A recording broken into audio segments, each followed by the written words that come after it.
गलत आरोप लगा के मुझे वो नमस्कार, मैं अंश माथुर, आप देख रहे हैं सिटी न्यूज बरेली। और आज हम जिला बेसिक शिक्षा अधिकारी के कार्यालय पे मौजूद हैं और यहाँ पर एक शिक्षिका हमारे साथ मौजूद है जो रो रही है क्योंकि इनको बहुत प्रताड़ित किया जा रहा है। और ये कहाँ का पूरा मामला है, आइए भैया रहन तो ये लोग हमें हमें सस्पेंड कर दे कि हम पे गलत आरोप लगा के। नहीं, आपकी क्या घटना हुई है, क्या मामला हुआ है पूरा, आप ये बताइए। आप अपनी बात तो मैं रखिए। प्राथमिक विद्यालय अट्टा जटान विकास क्षेत्र भोजीपुरा में कार्यरत हूँ। मैं यह 3 साल पहले आई थी, जुलाई 18 में। जी। तो वहाँ पे केवल एक शिक्षा मित्र मोरकली बच्ची थी और उसके अलावा वहाँ एक हेडमास्टर है जो तमकोदा ब्लॉक से आए थे और उमेश ठाकुर जो बहेड़ी से आए थे और एक तीसरी मैं आई थी। ये हेडमास्टर वहाँ से एक मैजिक पेन लेकर आए और इन्होंने कहना चाहिए उस मैजिक पेन का ये था कि ये रोज रोज लिखा बिगाड़ी का काम करते थे। रोज वहाँ पे कहना चाहिए 2-2 घंटे 3-3 घंटे लेट आना और उनमें से 3 में से कोई एक आ गया तो उसने बाकी की सीएल चढ़ा दी, जिससे कि अधिकारियों को यह दिखे कि वहाँ पर कुछ नहीं हो रहा है। तो वहाँ पर कुछ नहीं हो रहा है, इसके लिए वहाँ पे सीएल चढ़ी रहती थी। अधिकारी तो महीने 2 महीने में कभी एक बार आएगा, तो रोज का यही काम था। और उसके बाद में जब कोई आ जाता था तो वहाँ पे सीएल को मिटा करके हस्ताक्षर कर दिए जाते थे। यही रोज का प्रकरण वहाँ पर चल रहा था और ये प्रकरण लगातार चलता रहा। मुझे भी उस प्रकरण में शामिल होने के लिए कहा गया। उमेश ठाकुर ने मुझे पहले हेडमास्टर के खिलाफ भड़काया, भड़का करके कहा कि कहना चाहिए तुम इसके खिलाफ बोलो। मैं उसके खिलाफ नहीं बोली।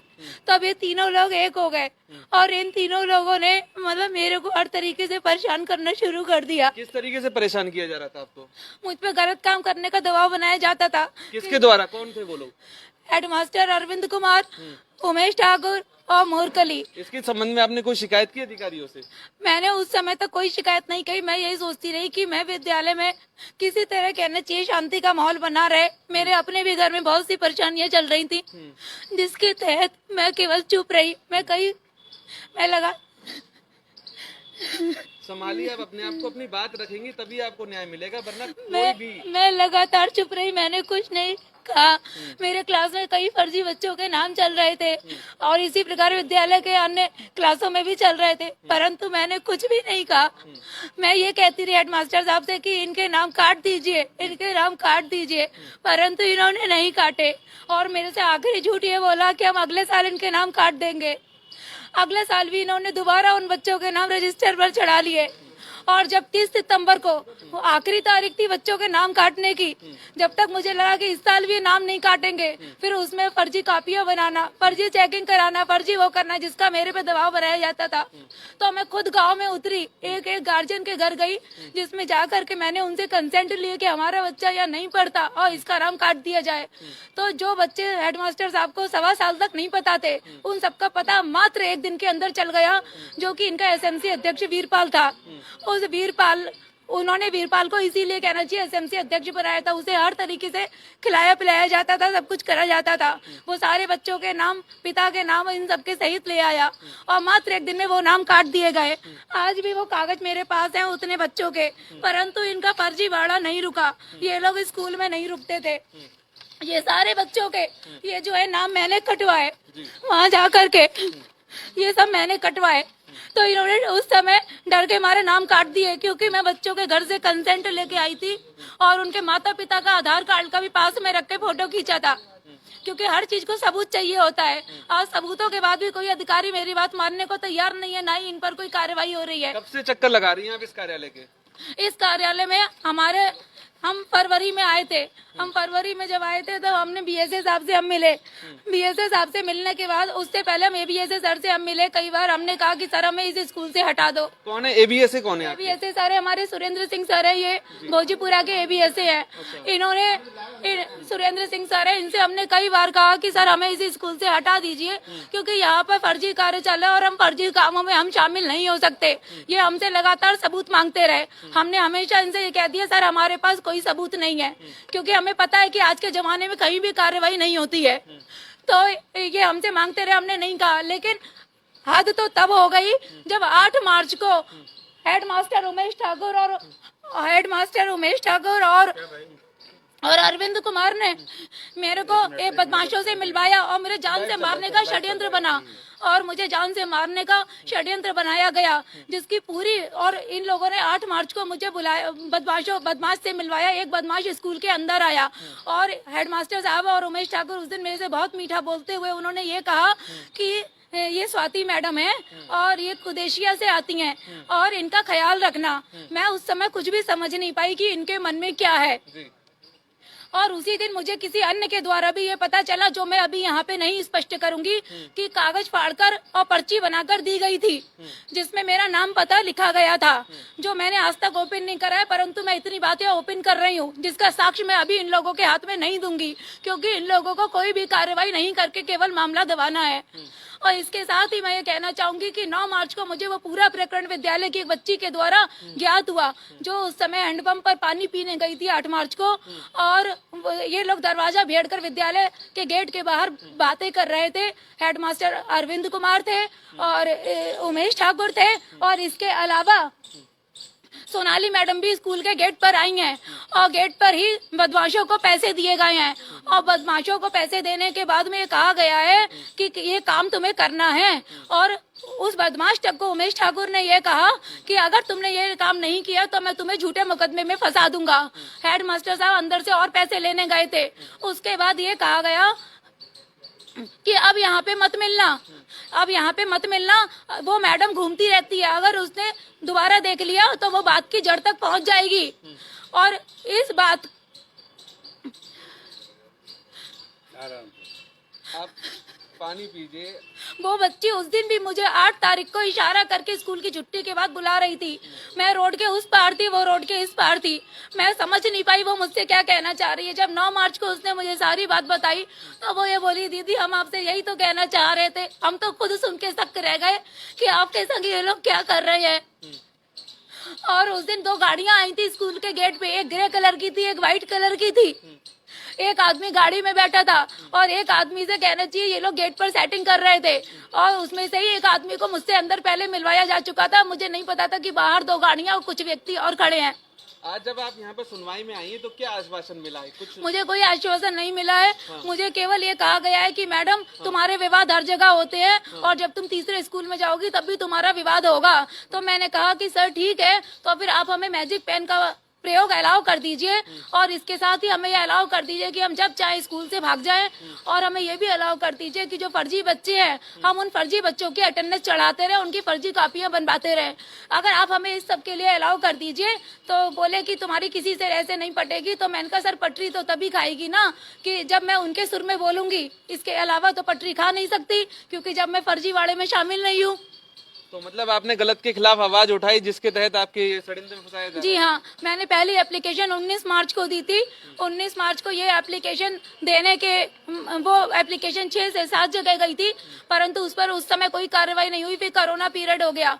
फिर नवाबगंज पुलिस फिर मेरे पास जुलाई में मेरे पास भोजीपुरा थाने के इंस्पेक्टर का कॉल आया, जिसने मेरे को ये कहा जिन्होंने कि आपकी जांच जो है नवाबगंज सीओ के अंडर में होगी, और वहाँ के फिर स्टैनो का उन्होंने नंबर दिया। हमने कॉल किया और उनसे हम जाकर के मिले जुलाई में। जब हम जाकर के मिले तो 1.5 महीने तक जांच में कुछ भी नहीं हुआ। और जिस दिन मैं यहाँ पे मैं आईजी साहब से हम इतना परेशान हो चुके थे कि सीओ नवाबगंज के भी पापा ने कई चक्कर काटे, लेकिन उन्होंने भी हमसे उन्होंने बोला कि ये बताइए क्या आप पे कोई जानलेवा हमला हो गया है, आप कहीं घायल हो गई, आपका एक्सीडेंट करवा दिया गया है जो आपकी एफआईआर लिखी जाएगी। तो मैंने कहा सर एक चीज ये बता दीजिए कि 2 से 3 दिन में मेरे एक्सीडेंट की पूरी प्लानिंग हो चुकी थी, तो जब क्या कोई मैं मर जाती क्या तब इसकी एफआईआर लिखी जाती? जब मैं मर जाती क्या तब इसकी एफआईआर लिखी जाती? मतलब एक जीवित व्यक्ति ये कह रहा है कि मेरे खिलाफ षड्यंत्र हो रहा है, और क्योंकि ये षड्यंत्र विभाग की जगह पर विभाग के अध्यापकों द्वारा विभाग की एक सरकारी शिक्षिका के खिलाफ किया गया, तो क्या विभाग का ये दायित्व तो नहीं बनता कि विभाग इस पे एफआईआर करवाए? और ये सारा प्रकरण हमारे खंड शिक्षा अधिकारी महोदय जो श्री सुरेंद्र सिंह जी हैं भोजीपुरा के, उनको पूरा प्रकरण ज्ञात है, क्योंकि जब 9 मार्च की घटना मुझे बताई गई, उसे बताने के बाद में मैं घर आ गई। मैंने पापा को पूरी बात बताई। मेरे पिता भी बहुत ज्यादा परेशान हो गए। तो 10 मार्च को वो मुझे विद्यालय छोड़ने गए और उन्हें ये था कि मैं अपनी बच्ची को जो भी 5-6 घंटे कहीं भी बैठना पड़ेगा साथ ही लेके आऊंगा। साथ ही जब 10 बजे भोजीपुरा कार्यालय खुलेगा 10-11 बजे तो एबीएसए सर को इसकी सूचना दी जाएगी। परंतु ये एक इत्तेफाक की बात थी कि उसी दिन एबीएसए सर 10 मार्च को निरीक्षण पर आ गए, श्री सुरेंद्र सिंह सर सुबह ही सुबह, जिसमें केवल हेडमास्टर और सोनाली श्रीवास्तव आए थे।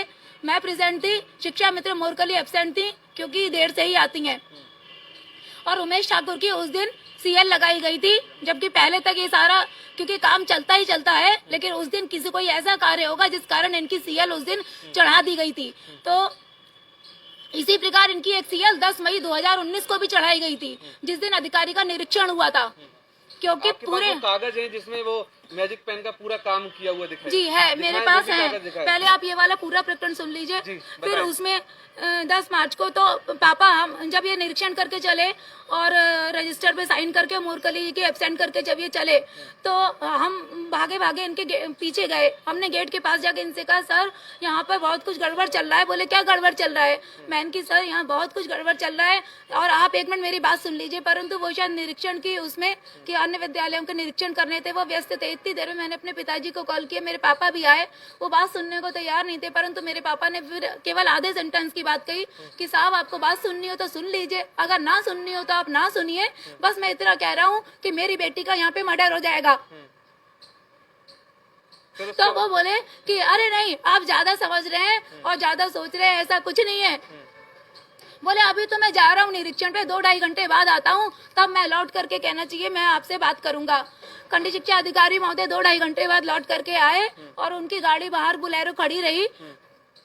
जैसे ही हमें पता चला हम बाहर गए। मेरे पिताजी भी वहीं स्कूल के पास ही एक जगह क्योंकि बैठ गए थे पूरे दिन, तो हम गए। हमने जाकर के उन्हें जो वो बच्ची की ऑडियो रिकॉर्डिंग थी हमारे पास, हमने वो ऑडियो रिकॉर्डिंग उनको सुनवाई। वो पूरी ऑडियो रिकॉर्डिंग सुने बिना मात्र उन्होंने 2 से 3 मिनट की रिकॉर्डिंग सुनी, लेकिन उन्हें कुछ रिकॉर्डिंग के अंदर ऐसा लगा कि उनका दिमाग भी घूम गया।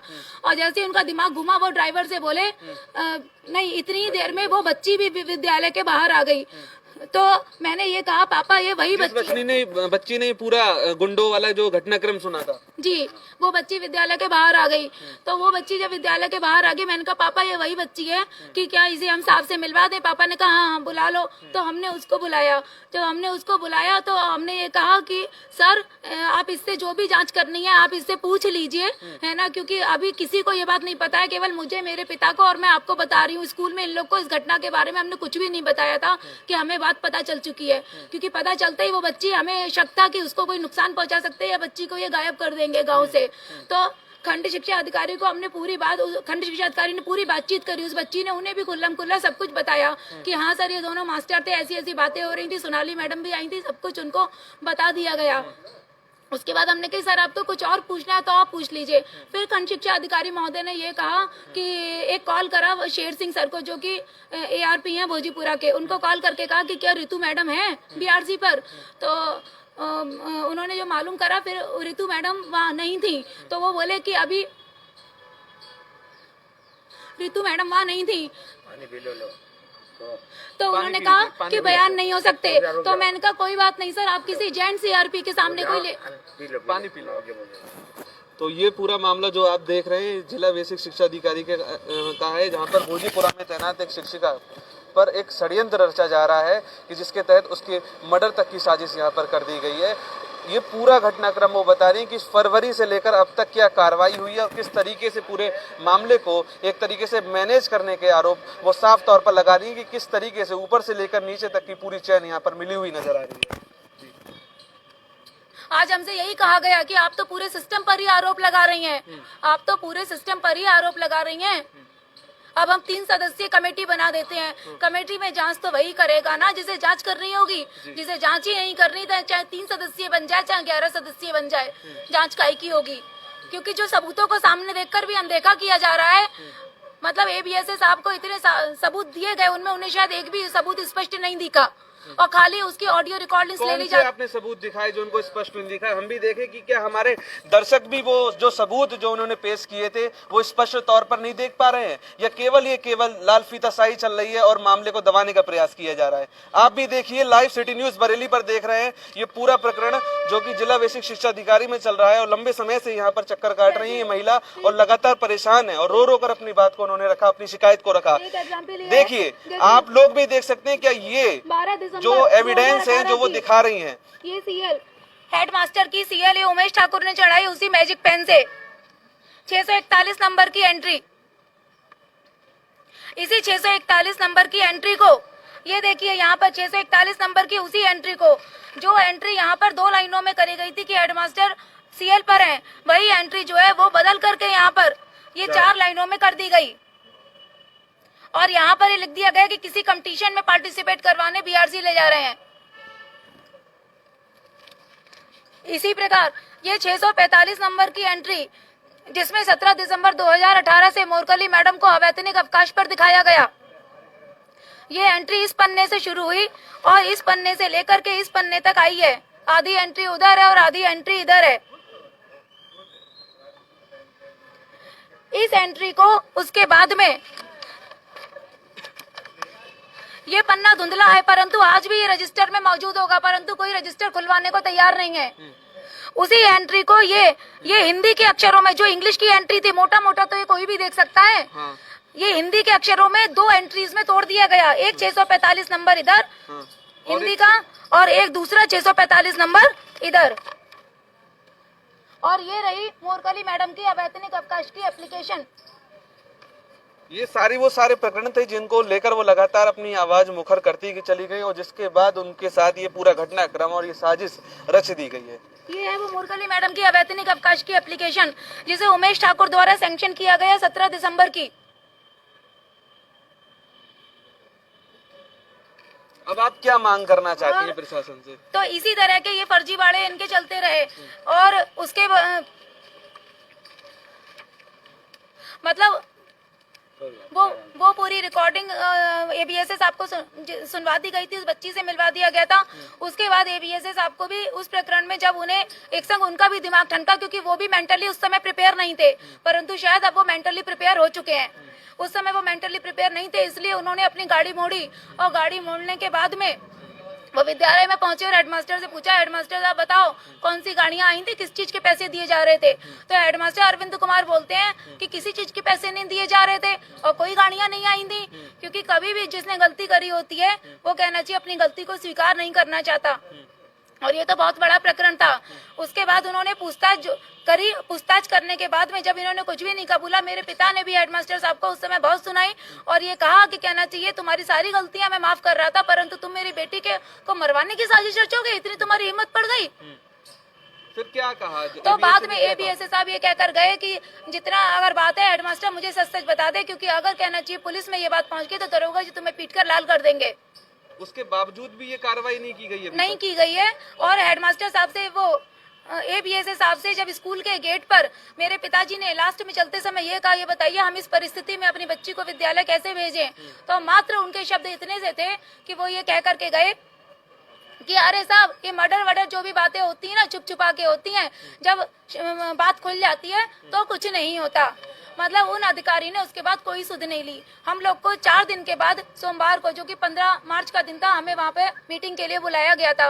मैंने सोचा शायद उस दिन आमने सामने साफ साफ बात होगी और कुछ भी होगा वो इस प्रकरण में जरूर कहना चाहिए सही प्रकरण जब है तो उसमें जरूर मुझे कहना चाहिए सही सपोर्ट करेंगे और इन लोग के खिलाफ कोई कार्रवाई करेंगे। परंतु जब हम एबीएसएस साहब के दफ्तर पहुंचे तो हमें ये कह दिया गया कि वो लोग तो यहाँ आए ही नहीं थे, जबकि सोनाली मैडम की कार बीआरसी के बाहर जो कच्चा रास्ता है वहाँ पर खड़ी थी और वहीं के लोगों से हमें ये भी पता चला कि ये चारों लोग वहाँ पर एबीएसएस साहब से मिल करके गए हैं। लेकिन अब चाहते क्या हैं आप? प्रशासन से क्या चाहती हैं, क्या होनी चाहिए इसमें कार्रवाई? क्या मतलब मैं वास्तव में कार्रवाई चाहती हूँ, क्योंकि ये मामला 3 मामले मामलों में अटका हुआ है। पहला है इनके द्वारा किए गए फर्जीवाड़े, मैजिक पेन का प्रयोग, फर्जी बच्चे और अन्य जने कितने फर्जीवाड़े सरकारी पैसे का जिसमें लगातार ये दुरुपयोग कर रहे हैं। उस पर आपने आवाज उठाई जिसके बाद ये सारे काम हुए। जिसके बाद एक सारे काम हुए। दूसरा मामला जो है आपराधिक कृत्य बनता है, तो उस पर इन पे FIR होकर कड़ी से कड़ी कार्रवाई होनी चाहिए, क्योंकि इस सब प्रकरण में सोनाली श्रीवास्तव का पति अभिनय भी शामिल है। कोई छेड़खानी की अभी जो है की गई कोशिश आपके साथ? हाँ, ये लोग बदतमीजी की हरकतें करते हैं, अश्लील हरकतें करते हैं मेरे साथ। कौन कौन लोग इसमें शामिल हैं? ये इसमें उमेश ठाकुर और हेडमास्टर शामिल है। बाकी बच्चों को कहना चाहिए लगातार कूटनीतिक चालें चल के मेरे खिलाफ भड़काया जा रहा है।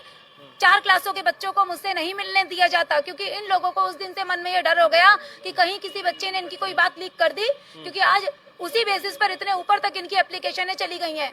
तो इनके अपने मन में डर हो गया कि अगर किसी बच्चे से ने कोई बात लीक कर दी तो हम बहुत बुरी तरह फंस जाएंगे, इसलिए 4 क्लास के बच्चों को बांध दिया गया। और स्कूल में मेरी और गांव में बदनामी फैला दी गई कि वो मैडम फोटो बना लेंगी और वीडियो बना लेंगी। अब मुझे ये बताइए, जब अगर मेरे पास कोई साक्ष्य नहीं होता तो मुझसे ये कहा जाता कि आप साक्ष्य दिखाइए। जब मैं साक्ष्य दिखा रही हूँ तो उसमें से आधे साक्ष्यों को धुंधला कह दिया जाता है, बाकी जो मैं CD या ऑडियो या वीडियो में देती हूँ वो खाली एक CD में कैद होकर के कार्यालय की दराज में रख दी जाती है और ये हो जाता है कार्रवाई चल रही है। ये कार्रवाई तब से आज तक चल ही रही है। फरवरी से लेकर आज जो है नवंबर 8 मार्च के बाद जो 19 मार्च को पहली एप्लीकेशन गई है। क्योंकि फरवरी में तो हम BSA साहब से मिले थे ये कहने के लिए कि सर हमें यहाँ से, आप कहना चाहिए हमें यहाँ से हटा दीजिए और हम यहाँ नहीं रहना चाहते। तब उन्होंने ये कहा कि कहना चाहिए क्या बात है, ऐसी तो प्रॉब्लम है हर स्कूल में होती है, क्या प्रॉब्लम है तुम्हारे स्कूल में। हम बताने को तैयार नहीं थे, हमने कुछ नहीं बताया। तब हमें 2-3 बार जब हमने ये बात कही तो उन्होंने बार यही कहा कि आप यहीं पे बताइए। वहाँ उस समय 4-5 लोग BSA कार्यालय में और बैठे थे। उन्होंने कहा सब अपने ही लोग हैं, आप यहाँ पर कह सकती हैं बात को। तो हमने वहाँ पर कहना चाहिए, फिर हम मजबूर हो गए, अधिकारी से इससे ज्यादा हम रिक्वेस्ट नहीं कर सकते थे, हमें कहना पड़ा। यहाँ तक कि मेरे पिता ने भी कहा था हम आपसे अलग मिलना चाहते हैं। तो हमें वहाँ वही मैजिक पेन का हमें वहाँ पे बतानी पड़ गई। जब हमने वहाँ मैजिक पेन की हमने बात बताई, हमें नहीं, उन्होंने ये आश्वासन दिया था कि आप चलिए, मैं 1 हफ्ते के अंदर मैं 2-3 दिन में ही मैं निरीक्षण करने आता हूँ और मैं सबको ठीक कर दूंगा। परंतु BSA साहब तब से लेकर तब तो क्या आज तक नहीं आए विद्यालय के अंदर, आज तक नहीं आए। और वहाँ कार्यालय से ये बात लीक होकर के 1 महीने के अंदर मुझको मारने का षड्यंत्र रच लिया गया इन अध्यापकों के द्वारा, जिसकी एप्लीकेशनें लगातार BSA कार्यालय में जा रही हैं। परंतु मेरे को आज तक बुलाकर मेरी परेशानी पूछने का कोई भी कहना चाहिए काम नहीं किया गया। एक बार भी जब मेरे यहाँ से खंड शिक्षा अधिकारी ने नहीं सुनी, उसके बाद BSA साहब ने नहीं सुनी, तो मैं AD बेसिक साहब के ऑफिस गई। फिर वहाँ पर क्या हुआ? उन्होंने मुझे काफी आश्वासन दिया और साथ में ये भी कहा कि मतलब वास्तव में ये लोग कहना चाहिए गलत कर रहे हैं और मैं इनको वो करूंगा। और कार्रवाई बोले मैं ज्यादा से ज्यादा इनको निलंबित या सस्पेंड कर सकता हूँ, परंतु ऐसे शिक्षकों को बर्खास्त होना चाहिए, उन्होंने यहाँ तक कहा। लेकिन फिर भी कोई कार्रवाई नहीं हुई। मेरे पापा वहाँ भी कई बार चक्कर काट चुके हैं, लेकिन वहाँ से भी केवल अब ये मतलब फिर भी वो काफी सपोर्ट कर रहे हैं। लेकिन हाँ, फिर भी जो एक कार्रवाई होनी चाहिए थी, कार्रवाई के नाम पे कुछ नहीं हुआ। वहाँ भी ये कहा गया है कि हमने सचिव को लेटर भेजा है और सचिव सभी को बुलाएंगे और कहना चाहिए सबका ट्रांसफर होगा। तो मैंने ये कहा था कि सर मेरी क्या गलती है, मेरा ट्रांसफर क्यों होगा? बोले देखिए अगर आपको हटाएंगे तो आपको बुरा लगेगा और अगर इन सबको हटाएंगे तो इन सबको बुरा लगेगा, इसलिए सबका ट्रांसफर होगा। परंतु आज भी यहाँ BSA कार्यालय में भी इन लोग के ट्रांसफर की तो कोई भी बात नहीं, बल्कि मेरे ही ट्रांसफर की उन्होंने कहा कि आप कहो तो मैं आपको हटा देता हूँ और लेकिन आप ये मुझे लिख के दे दीजिए स्टैम्प पेपर पर कि आपका तीसरी जगह विवाद नहीं होगा। एक अलग वजह है, आपके संग जो गलत ये चीजें हो रही हैं वो एक अलग वजह है, तो उस पर उनका क्या कहना था? उस पर उनका कि ये सब तुम मनगढ़ंत कल्पनाएं हैं तुम्हारी, ऐसा कुछ नहीं हुआ है और ये सब मनगढ़ंत कल्पनाएं हैं। एक बार भोजीपुरा थाने के SSP का नंबर मेरे से अभी मांगा, जो मेरे पास हाँ भोजीपुरा थाने के जो प्रभारी होते हैं, परंतु वो नंबर चाहर साहब है, उनका नंबर मेरे पास नहीं था। हाँ, तो मैंने कहा तो वो पहले हुआ कि इंटरनेट पे ढूंढ लो, फिर वो बात वहीं की वहीं खत्म हो गई। फिर उसके बाद समाधान नहीं मिल पाया। ठीक है, आइए जानते हैं इस मुद्दे पर जो है BSA विनय कुमार जी का क्या कहना है, उनकी क्या राय है, आइए सुनवाते हैं हम आपको। कार्यालय में मौजूद हैं और इस तरीके से लगातार फरवरी, मार्च और ये कागजों की जो कार्रवाई है लगातार चलती रही और उसके बाद अब जो है ये प्रकरण है वो पहुंच चुका है कार्यालय में। अब हम चलते हैं और सीधे लाइव आपको जो है BSA साहब से मुखातिब करवा रहे हैं और उनसे जानते हैं कि कि उनका इस मामले में क्या कहना है।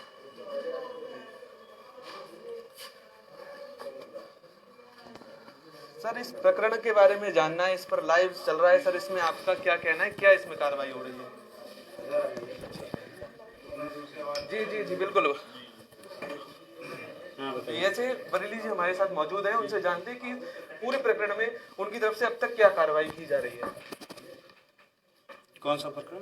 सर, जो अभी ये जो भोजीपुरा की शिक्षिका आई हैं, वो काफी रोकर उन्होंने सारी अपनी बात रखी है कि लगातार वो जो है मार्च से कार्रवाई के लिए अपना अनुमोदन दे रही है, लेकिन कोई भी उनको समाधान नहीं मिल पा रहा है और मर्डर तक की उन्होंने बताया कि षड्यंत्र रच दिया गया। पहली चीज़ तो आज मैंने जो है सुनवाई के लिए ही बुलाया था, ठीक है। उसमें विद्यालय के हेडमास्टर बाकी लोगों को भी मैं सुनवाई के लिए ही बुलाया था, ठीक। एक मिनट लाइव चल रहा है सर, बताइए।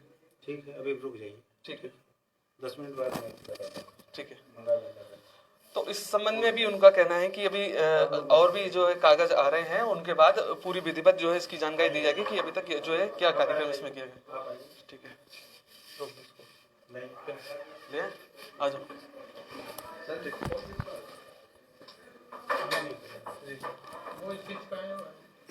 तो एक तो ये कि जो है सुनवाई चल रही है, जो मैंने अभी प्रथम दृष्टया देखा है वो ये है कि इनके यहाँ कोई इस तरह का विवाद नहीं है। जो विवाद है वो ये है कि जो है इनको छूट नहीं मिल रही विद्यालय से। तो उसके लिए मैंने अभी हेडमास्टर के उसमें जीपीएस सिस्टम लागू कर दिया है कि आप जो है विद्यालय जाएंगे तो सभी लोग समय से जाएंगे और समय से जो है आप लोग जाके अटेंडेंस हमें भेजेंगे और आके भेजेंगे जीपीएस थ्रू। ठीक है, ठीक है, ठीक है। दूसरी चीज अभी हम बीएसए साहब की बात सुन रहे हैं, फिर पूरी बात रखते हैं। जी बताइए सर। अभी बात कर दीजिए, ठीक है। अभी मैं बता रहा हूँ ना जी। यार लाइव क्या मतलब बाइट लेना चाहिए आपको? हाँ सर, लाइव पे ही है, बाइट सर। नहीं, आप बाइट लीजिए ना। जी रखिए सर, बात रखिए आप अपनी। जी, जीपीएस सिस्टम आपने लागू कर दिया। हाँ, जी तो लागू कर दिया। दूसरी चीज जो है जांच का विषय है, मैं जांच कर रहा हूँ। इनसे मैंने जो भी है मैंने साक्ष्य मांगा, साक्ष्य तो कोई ना आपको दिखाई ना मुझे दी। ठीक है कि आप साक्ष्य दीजिए ना कि कौन मारने गया। एफआईआर आपने नहीं कराया, कह रहे हैं कि एफआईआर नहीं हुआ। मैंने कहा थाना अध्यक्ष का नंबर दे दीजिए, मैं थाना अध्यक्ष से बात करके आपका एफआईआर करा देता हूँ। तो ये बता रहे हैं कि मैंने सर एफआईआर तो नहीं कराया।